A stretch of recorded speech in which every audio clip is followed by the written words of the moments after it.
Today I'm replacing the oil filter housing on a 2006 Volkswagen Beetle. This has the 5-cylinder, the 2.5 liter.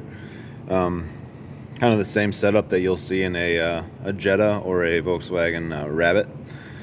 Only difference is those have electric power steering and this has hydraulic, so it makes it a little bit more of a pain to get the intake off, which needs to come off to do this job. So first things I start to remove are this pipe, get this out of here, 2 clamps, and then there's these 2 hoses that attach down here that you want to just pull off of that so you can get this pipe out.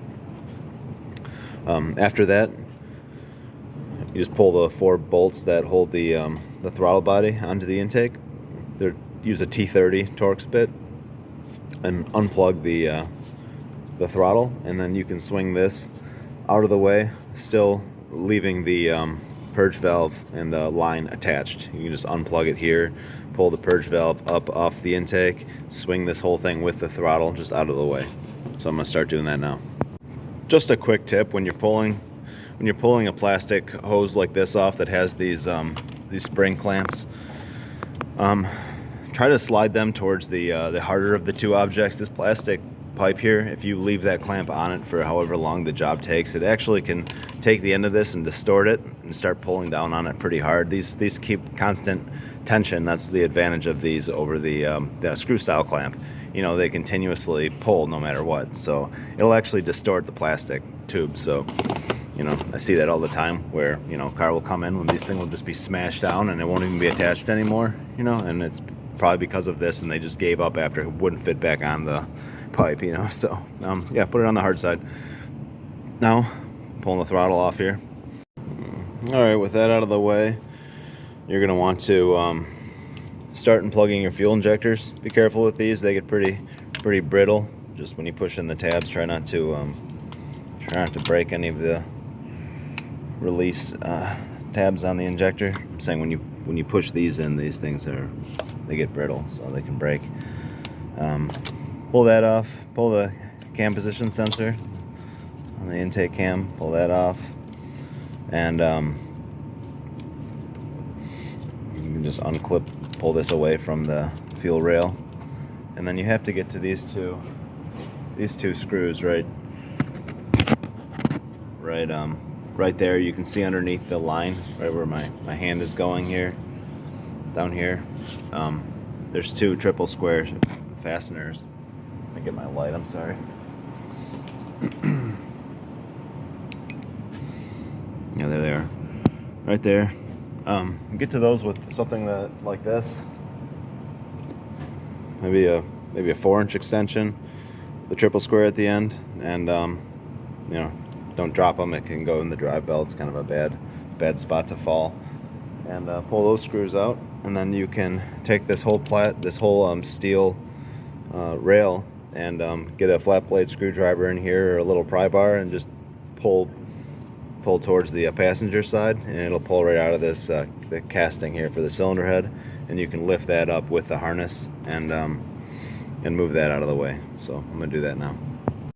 All right, now I just kind of pulled this out and took this out of there. What I ended up doing is there's just holes at the bottom of this that the injector harness here just pops into. You just pry those up, and then you can swing the harness towards the driver's side and pull this right out. You're gonna have to pull this fuel line off anyways, the line that runs into the rail. So you may as well have done that first. You can rotate it out like I did, but it doesn't really make much sense. You're pulling this off anyways. So, you know, get this off here. You can just do it at the quick connect, or if that's fighting you, you can pull it here. So whichever one's easiest for you, but you don't have to pull the injectors out. So that's it for that. Take this just pushes into these little clips on the intake, so you can just pull up on this harness and move that out of the way. There's a breather hose here. This right here, undo that, and there's a map sensor right there. Unplug that, and right here, the way the dipstick attaches, there's this little plastic thing, and you have to force that up out of there. So just get a flat blade screwdriver or a little pick tool and pry that out, just this little plastic thing. Just pull it straight up out of there, get underneath it, and it'll slide around the tube, and then once it's out of this little groove in the intake, then you can just pull it out. It's like a C, it's open on the one side. So I'm gonna work on that right now. Alright, so here's the clip. This is what it looks like. This was installed upwards, so the lip here was at the bottom, so I just got a flat blade screwdriver and tapped down on it a little bit until it was just, you know, hanging out on the tube, and then I just used a little pick to just pry it off there, and yep, that's it. So disconnected those other things, disconnected the map sensor. It's good to get a shop vac and get all the debris from where the manifold attaches to the cylinder head, just so when you do pull this thing back, it doesn't end up falling in there and going into your ports.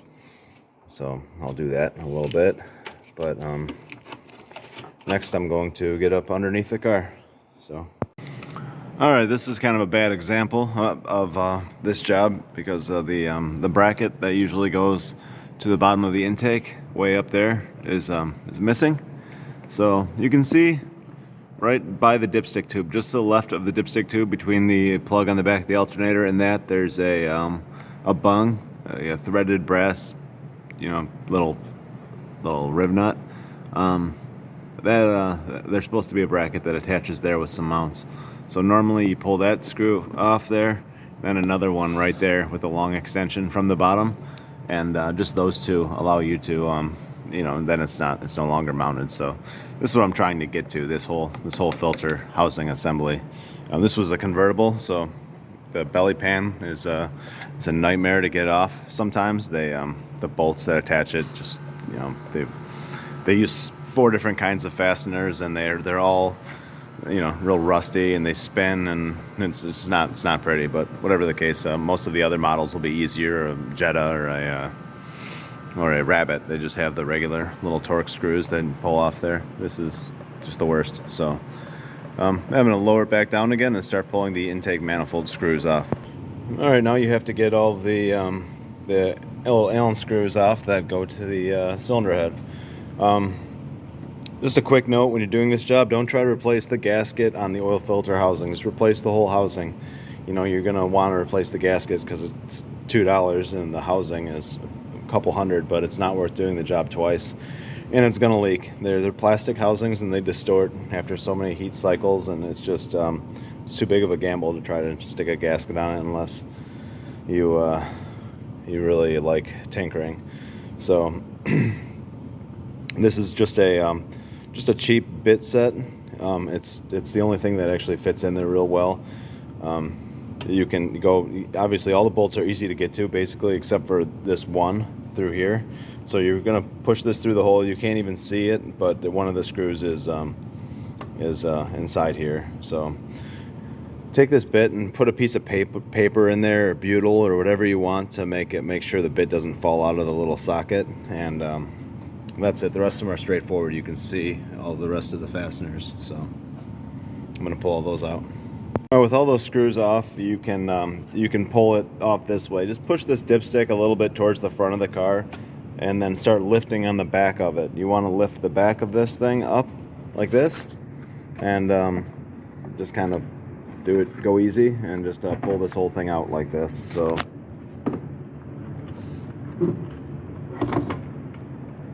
that's it.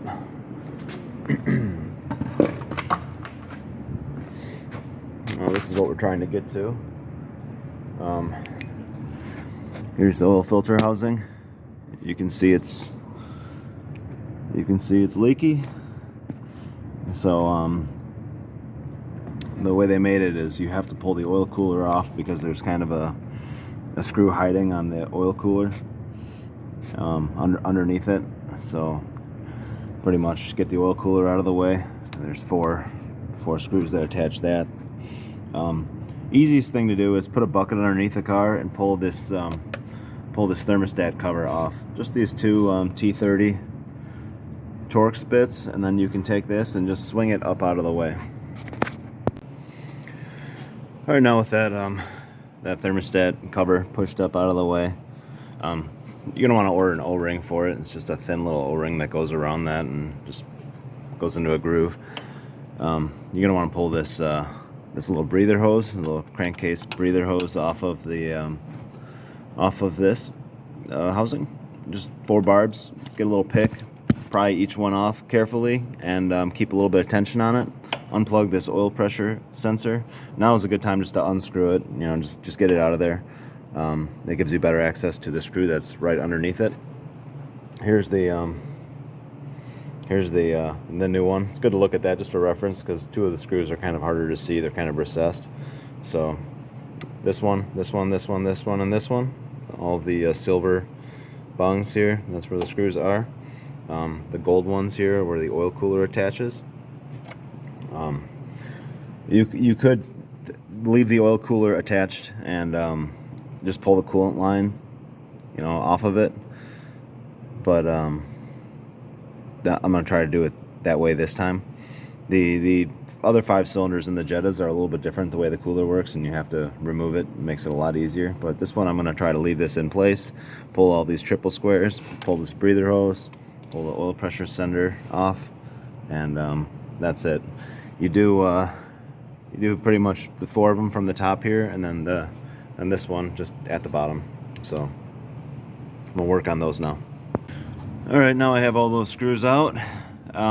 This whole oil filter housing is loose. That's the coolant line right there that ends up going to the oil cooler. So just pull that little spring clamp off right there and slide it off the underneath the thermostat housing. Actually, it's part of the thermostat housing. So undo that clamp, slide that down, and this whole thing should be loose to pull up out of there. So that's what I'm gonna do. All right, now you just pull the oil cooler off. It's very simple once the whole housing is out, and stick it on the new one. So leave that hose on, bolt the oil cooler down, and then you're gonna want to reinstall the whole assembly from the top here like this down onto it, and then just kind of reverse procedure. So I'm gonna start bolting that oil cooler onto the housing. All right, I bolted the cooler back onto the housing, put the housing back into place, and then I just kind of, you know, went underneath where the housing mounts to the block, lifted it up until that hose lined up nice with the barb on the thermostat housing, put the clamp back into position, and you know, put the oil pressure sender back on, plugged in the breather hose. Now I'm going to start getting the intake back on this. So that's it. Pretty simple job. You know, it's not that bad. It pays quite a bit. I think it's a six hour, you know, or 5 or 6 labor hour job, and you can do it quicker than that. You know, I wouldn't say it's for your, you know, someone that has very little experience, but if you're you know, if you're used to working on cars, this would be a good one to tackle on your own. So hope this video helps. Thanks.